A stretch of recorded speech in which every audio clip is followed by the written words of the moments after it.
panjang ini. Iya, dan bahasa kedua. Sekian, ya respon Pak Ustaz. Nih, saya tolong pegang terus sampai ada gas aktif di tangan saya. Langsung saya full itu ya, kalau beliau Pegang ajak. mana? Nah, terus langsung balikin, langsung taruh sini, langsung di. Siap. Maaf teman-teman, ini teknis nih, teknis, tektok gitu ya. Saya sudah on. Ustaz suruh minta Nah. gabung. Karena yang minta bapak. Sebentar lagi Ustaz Dasat mau bergabung dan kita jadi ngobrol. Nanti saya pertunjukkan di sini sehingga kita bisa ngobrol rame-rame bertiga gitu. Darut Tauhid bersama Babe dan Ustadz beneran, yaitu Ustadz Latif. Babe gini-gini, Dasat Latif gini. Darut Tauhid bersama Ustadz Gadungan dan Ustadz beneran gitu. Saya belum masuk ini ya, Mas. Ya. Ada lagi Mas. Ya, tidurin. Ya tidurin dari awal. Ini ya.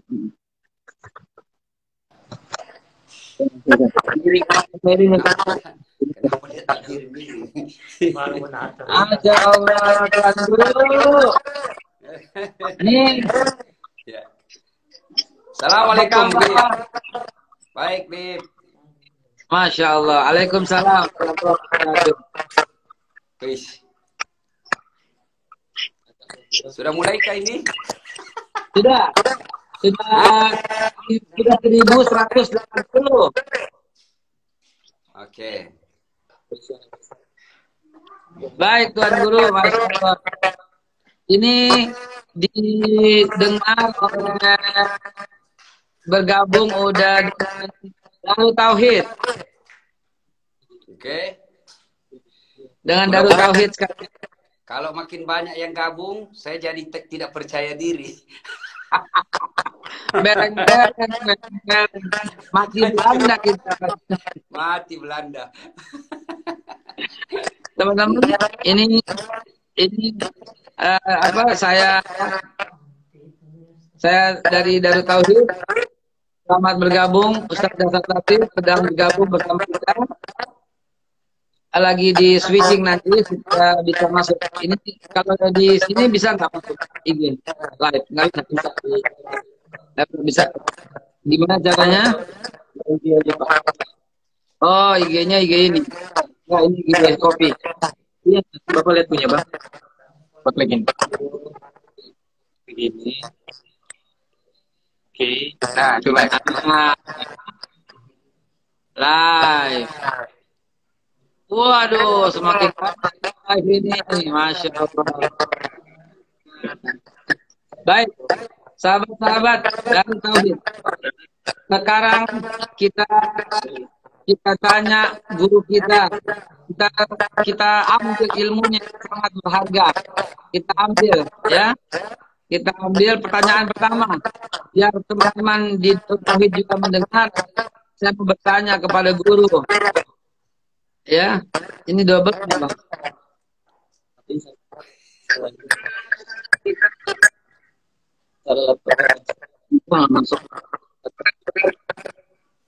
Ini masuk sendiri.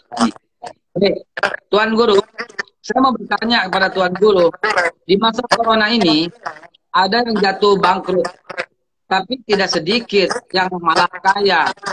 Jadi di zaman ini ada orang yang makin kaya, ada orang yang makin miskin.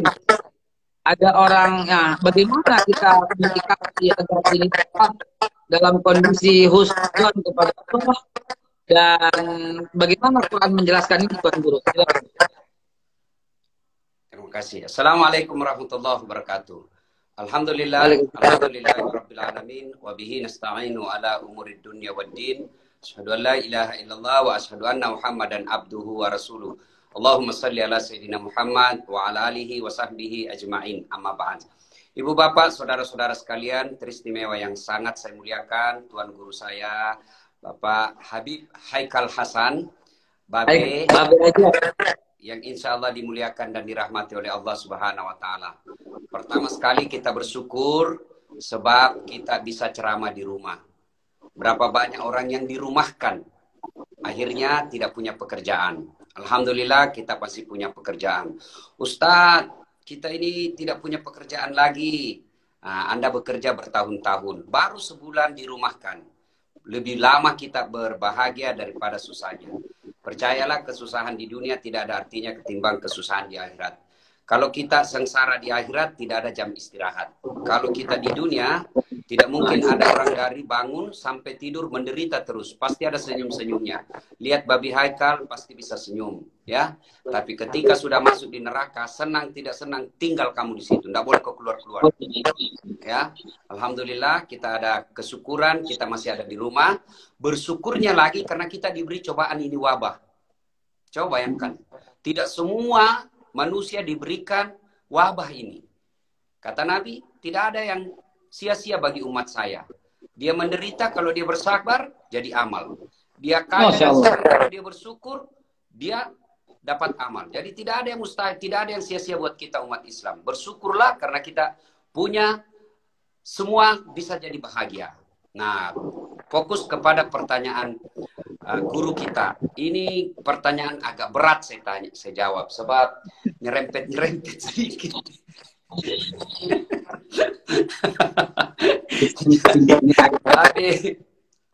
Babe ini nari-nari saya kepada ciri khasnya suka nyerempet. Jadi ya dalam Islam, apalagi dalam Quran, tentu kalau ini kita bicara soal dagang, pedagang itu kan bikinnya untung rugi, ya. Yeah. Nah, dan Al-Quran sudah menjelaskan, wa ahallallahu bai'a wa harrama riba. Allah halalkan jual beli, Allah haramkan riba. Berarti Allah tidak melarang kita berjual beli, ya. Rasulullah pun kalau kita baca sejarah hidupnya, beliau adalah pedagang ulung, tapi beliau berdagang bukan untuk mencari keuntungan diri pribadinya, tapi untuk keuntungan umat manusia dan khususnya orang-orang yang susah.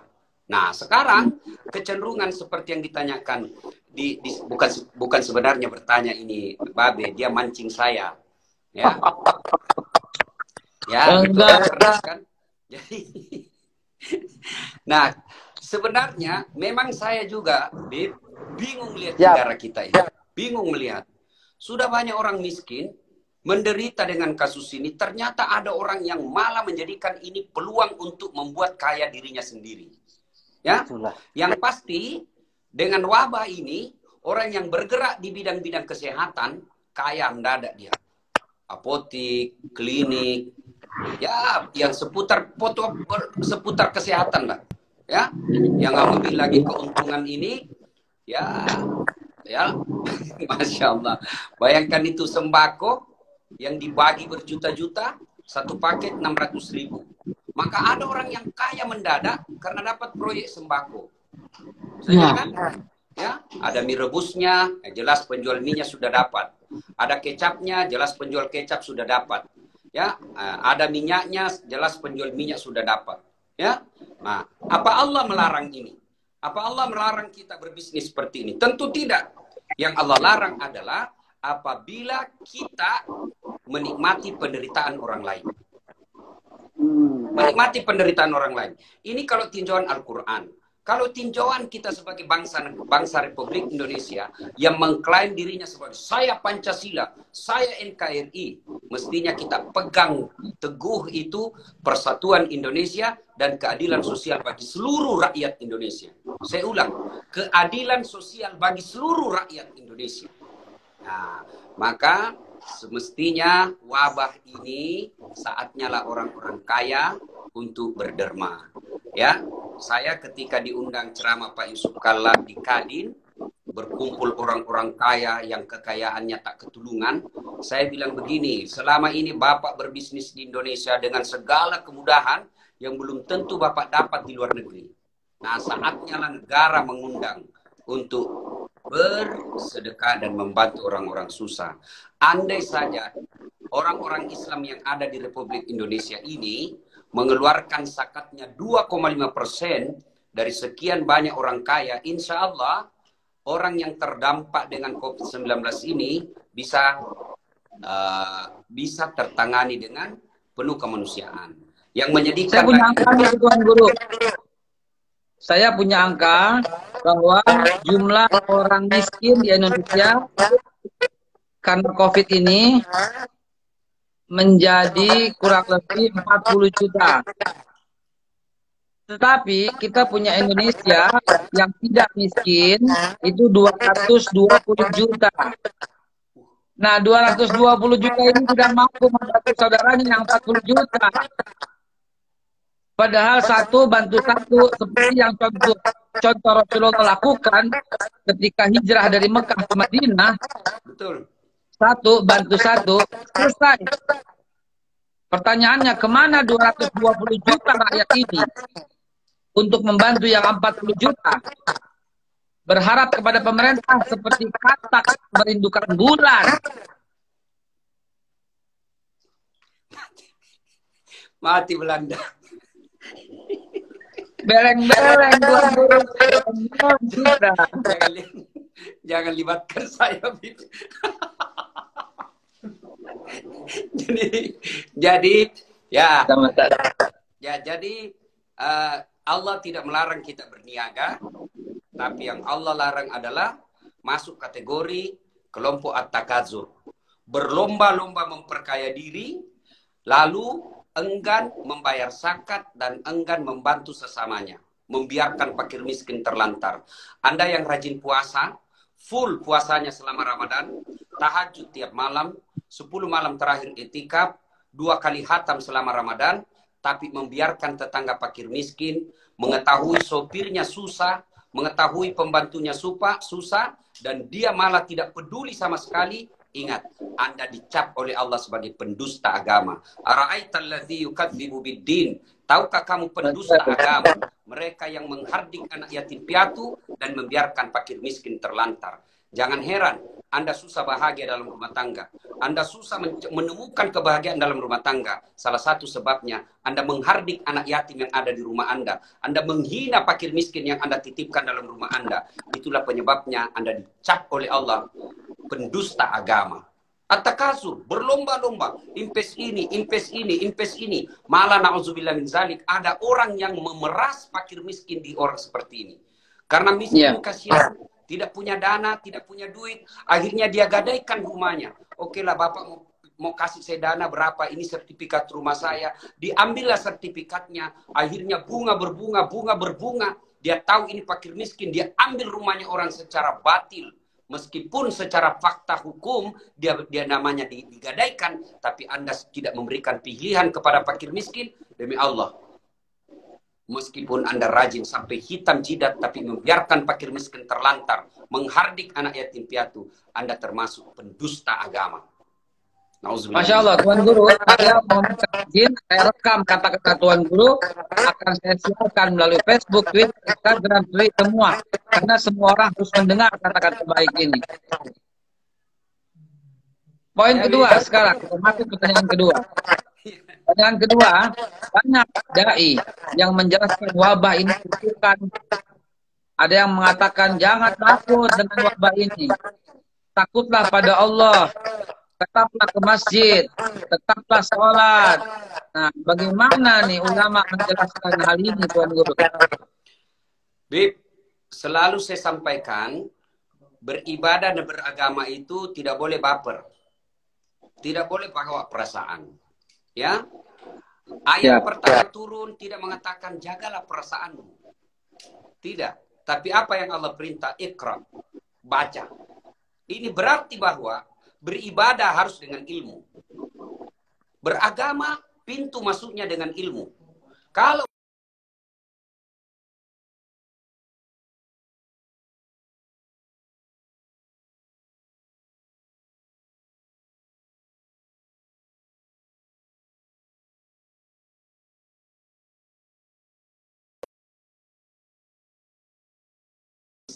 Tapi kalau tidak dibarengi dengan ilmu, dia bisa menyesatkan.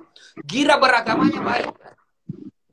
Tapi kalau tidak didalami, tidak dibarengi dengan kedalaman ilmu, maka terjadilah kejadian-kejadian yang kita bisa sebut. Mohon maaf, maafkan saya saudaraku yang berbeda pendapat dengan saya.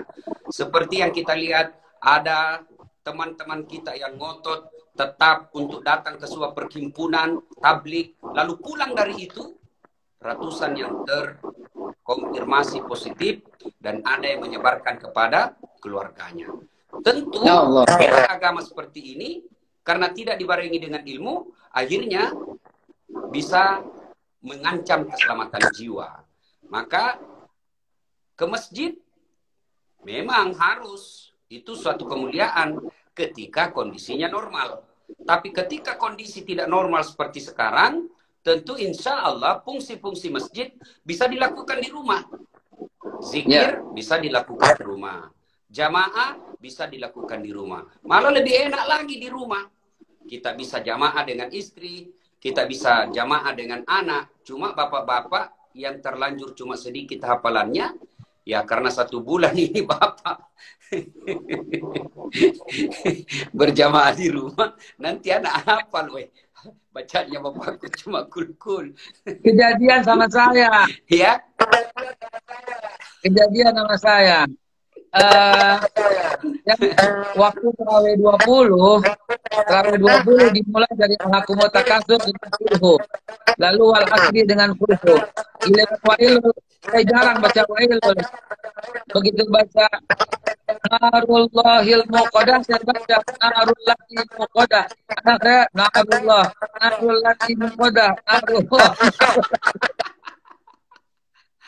Itu kejadian. Ya, ya, Bib. Jadi, Baik, saya pernah ditanya juga sama jamaah, Ustadz, kenapa selalu membahas untuk tidak ke masjid karena ada wabah? Kenapa Ustadz tidak pernah bicara tidak ke pasar? Saya bilang begini, bos. Kalau saya ngurusi pasar, itu namanya saya kepo. Ya, karena saya ini mubalik, ya memang saya selalu ceramah di masjid. Pasar itu Satpol PP. Pasar itu urusan pemerintah. Nah, yang kedua, pasar itu, masjid, fungsi-fungsi masjid bisa hijrah ke rumah, bisa pindah ke rumah. Tadarus di masjid boleh di rumah. Berjamaah di masjid boleh di rumah. Ya, zikir, itikaf boleh di rumah. Tapi fungsi-fungsi pasar tidak bisa kau bawa di rumahmu, bos. Bagaimana caranya? Kau mau jual beras. Nah, kau yang butuh beras. Nah, maka itu sebabnya pasar sebagian masih tetap buka karena dia menyangkut hajat hidup orang banyak. Iya.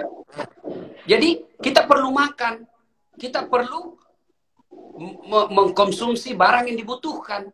Jadi meskipun saya menganjurkan kepada pemerintah bahwa kalau buka pasar karena ini menyangkut hidup, kita butuh makan, ya, maka dia buka pasarnya ada jam-jam tertentu supaya orang diajari disiplin.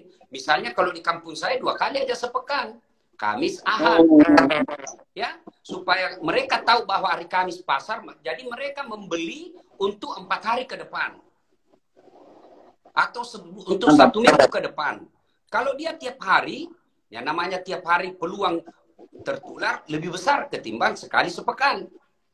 Ada lagi yang ngomong, itu Ustadz kalau punya tabungan, ya sudahlah, kalau Anda selalu pikiran negatif, maka susah terus otakmu. Ya, ya, jadi untuk kasus seperti ini, ya, saya mohon maaf, saya tidak sependapat kalau dikatakan ini kutukan. Ya. Kalau saya lebih cenderung ini cobaan. Ya, Betul. Ya, ini musibah. Bagi saya musibah.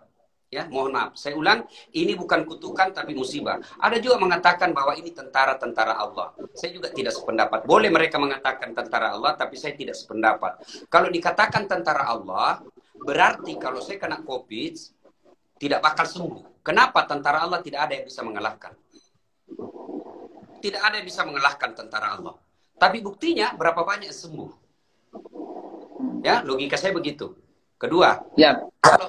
kalau itu adalah tentara Allah, lalu saya terkena, berarti dokter, paramedis, ya, yang mengobati saya berarti musuhnya Allah. Karena dia melawan tentara Allah. Padahal menurut saya, orang yang berada di garis depan, dokter, paramedis, yang mengorbankan dirinya untuk menyembuhkan orang yang sakit, bagi saya itu adalah pejuang. Sama dia menghidupkan Semanusia, semuanya, semua manusia di dunia. Ya, coba kalau di Sulawesi Selatan ini coba lihat betapa beratnya menjadi para medis, perawat.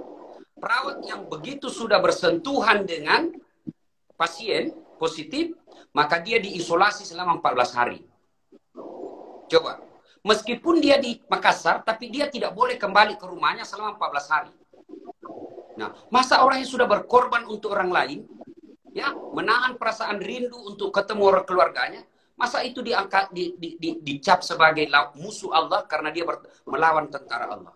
Bagi saya, para mubalik yang mengatakan itu kutukan, silahkan. Kita halal berbeda pendapat. Tapi bagi saya ini adalah wabah. Wabah ini adalah bencana. Dan bencana itu... Bagi saya punya pendapat sendiri ini. Ya. Saya berpendapat ini peluang dari Allah supaya kita lebih baik ke depan. Bagi saya ini peluang supaya saya memperbaiki materi training supaya banyak yang undang. Ya, itu bagi ya, saya usaha kopi, ini usaha kopi saya akan lebih maju karena saya memperbaiki cita rasa kopi saya.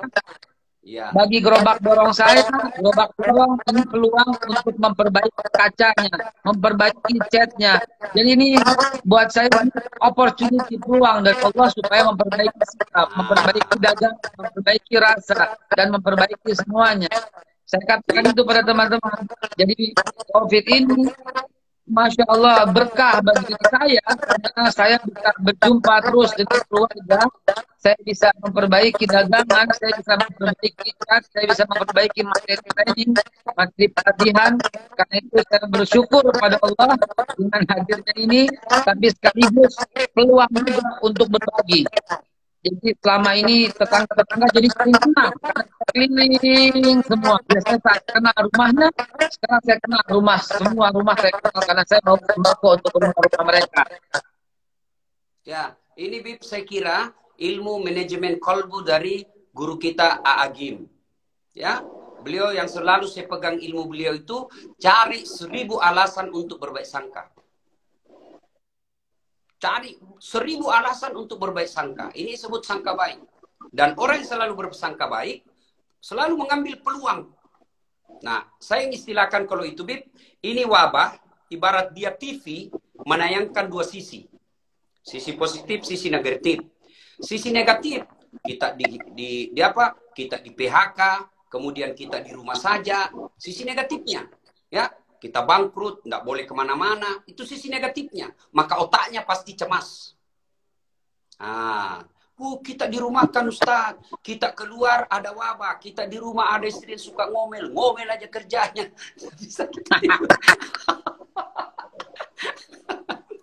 Sisi positifnya, sisi positif tadi yang Habib sampaikan. Semua mengambil sisi positif. Nah, ini orang sisi positif, dia terbuka rezekinya karena dia ngambil sisi positifnya.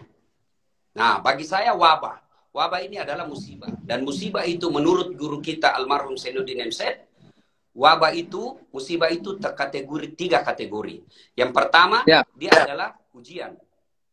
Misalnya orang beriman, taat, baik, dermawan, tiba-tiba kena COVID. Maka dia diuji. Apakah dia mau bersabar? Kalau dia cocok, lulus ujian, maka Mahmud diangkat derajatnya. Tapi kalau dia mengeluh, ya Allah kenapa saya yang kena ini? Saya rajin beribadah, kenapa itu tetangga saya yang koruptor tidak kena? Dia tidak lulus kok bos. Nah, gagal ini. Gagal karena dia mengeluh. Dia diuji. Kemudian yang kedua, teguran. Siapa yang ditegur? 50-50. Mereka yang rajin sholat, tapi rajin juga korupsi. Mereka yang rajin sedekah, tapi rajin juga rampok. Mereka yang suka bantu orang, tapi rajin juga makan riba. Ya ditegur. Kembali ke jalan yang lurus. Tegur. Dan yang ketiga, kategori hukuman. Siapa yang dihukum?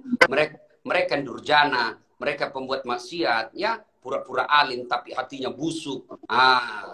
Mereka ditegur. Dikasih persekot, DP, panjar di dunia. Cash dan pelunasannya di akhirat. Di balenden. Kita masuk ke pertanyaan terakhir, yang ketiga. Ya. Apa nih tips terbaik yang mesti kita lakukan dalam menyikapi corona?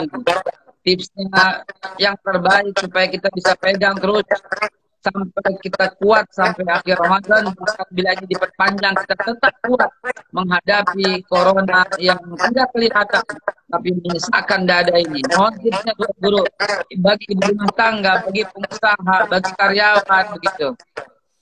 Yang pertama, kita harus ikuti sunnatullah. Sunnatullahnya itu diajarkan kaidah-kaidah keilmuan kesehatan. Ya, sunnatullahnya itu hidup bersih. Ya, saya malah senang sekarang. Betul-betul saya merasa pola hidup saya sehat. Kalau dulu saya keluar tidak pernah pakai masker. Ternyata saya tertolong dengan masker sekarang, Bib. Dengan saya pakai masker, hidung saya yang pesek, tidak kelihatan. Kalau Habib, rugi pakai masker karena tidak kelihatan hidung mancungnya. Coba, kan? Coba.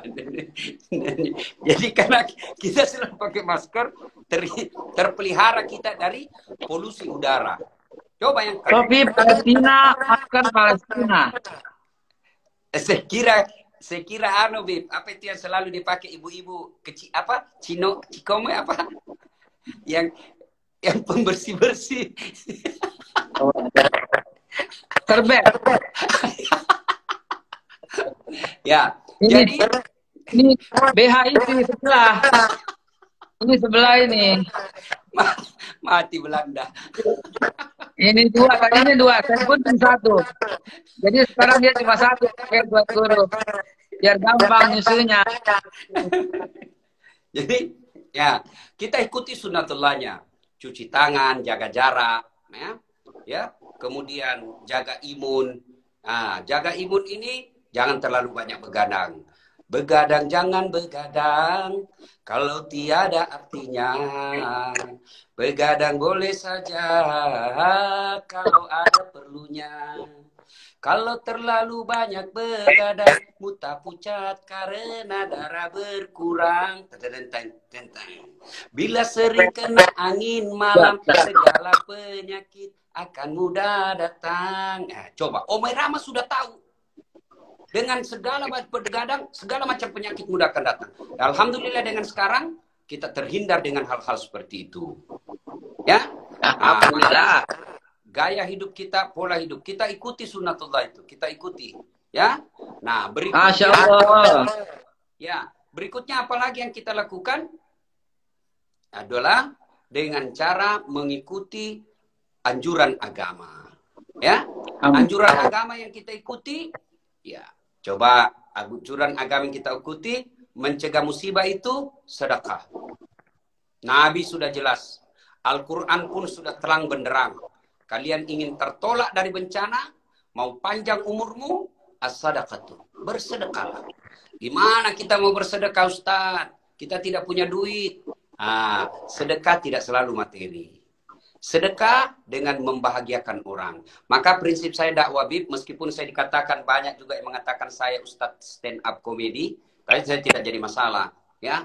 Saya biarkan tidak urusan, Bib. Prinsip saya dakwah, kalau saya dakwah 1 jam, 40 menit buat orang dia gembira, 20 menit serius, 5 menit serius, dan dia amalkan yang 5 menit itu sudah lebih dari cukup. Sebab kenapa dakwah itu perlu napas panjang. Ya, jadi pertama buat saya yang penting kau senang dulu deh dengar dakwah. Itu aja dulu. Ya, sudah kalau kau sudah dengar, mulai paham. 5 kali kau dengar dakwah, karena kau senang dengar dakwah, akhirnya dalam 5 kali dengar dakwah, ada yang masuk di akalnya. Ada masuk di akalnya, dia dengar yang ke-7 kalinya, dia amalkan. Ya kan? Rasulullah kan dakwah, kalau saya tidak hilap itu 3 tahun, 11 saja yang ikut.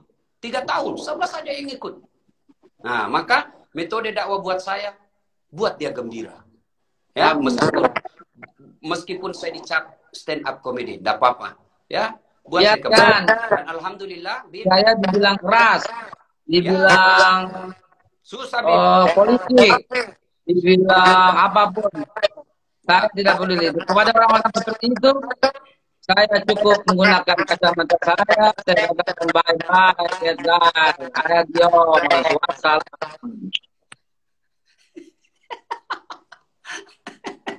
Jadi saya senang, Bib. Jadi saya sering bilang begini, kalau kalian mau dengar dakwah yang mengkritisi pemerintah, buka channelnya Habib Hasan, Habib Haikal. Kalian mau menyerang, mau dengar ceramah-ceramah yang menyerang ini, dengar channel ini. Tapi kalau kalian mau dengar dakwah-dakwah poligami dan memberikan berita-berita senang, menyenang, gembira, buka channel saya. Baik Tuan Guru, terima kasih pertemuan indah ini. Maafkan saya mengganggu waktu Tuhan. 3 pertanyaan akan kami rekam, kami rangkum, kami siarkan untuk kemaslahatan semua umat. Sekali lagi terima kasih. Salam untuk keluarga. Saya terima kasih. Kasih. Ya, saya terima kasih diajak Alhamdulillah. numpang. Baik, Tuan Guru, terima kasih pamit. Terima kasih. Ya, kami lanjutkan ini dengan AA di Darut Tauhid. Kita mendengar semua teman-teman Darut Tauhid dengan apa yang Tuhan sampaikan. Cuma ada kendala untuk show-nya itu ada kendala di laptop ini. Maklum kita agak-agak. Terima kasih. Jazakumullah khairan jazak. Teman-teman, kita ucapkan selamat kepada Ustaz Dasar Latif. Semoga Allah SWT pelihara beliau istiqomah terus dan mengabdikan diri untuk umat bangsa dan negara. Assalamualaikum Tuan Guru. Waalaikumsalam warahmatullahi wabarakatuh. Baik, teman-teman sekalian, kita lanjut ke Darut Tauhid. Ya.